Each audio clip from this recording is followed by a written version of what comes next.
Florian Wirtz.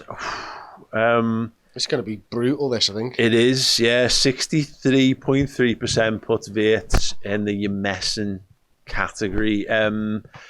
Which, again, goes back to it. We were talking a lot about Wirtz on the watch-along at half-time, but we talked loads more about him than we did about Konate. Yeah. And I think my reasoning behind that is I think Palace are always going to cause you problems, but you've got to cause them problems. And Florian Wirtz was on the team sheet as playing left of a front three and then did not play there.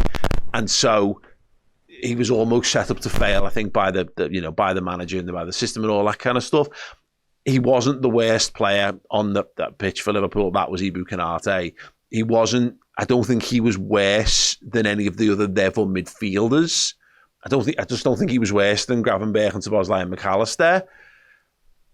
And I think he was better than all of them in the second half. Yeah. So it's a tough one.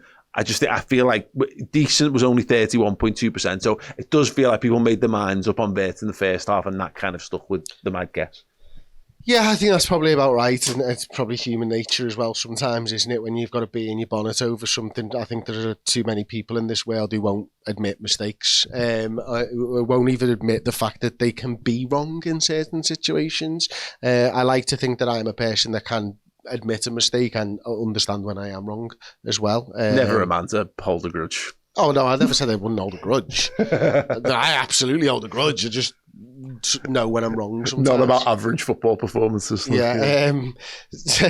Florian Wirtz, though, he wasn't great first half, but he was much better second half. I think when you're thinking about involvement in the game, if Salah, I'm jumping ahead here, Paul, but Salah was half as involved as Wirtz in the game today. Mm-hmm.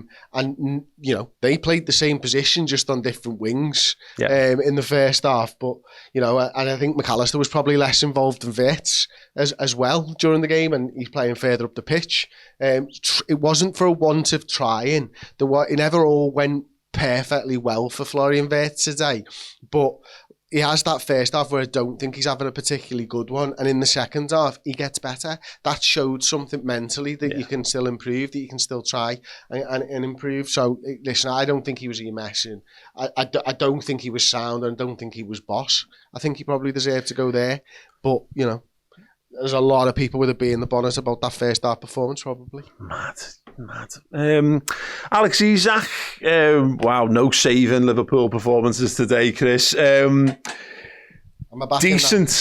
55.8%. Yeah, Yemessen was 32%, but yeah, with the win. So how are we working this out then? Because, listen, I love Alexander Isak, right?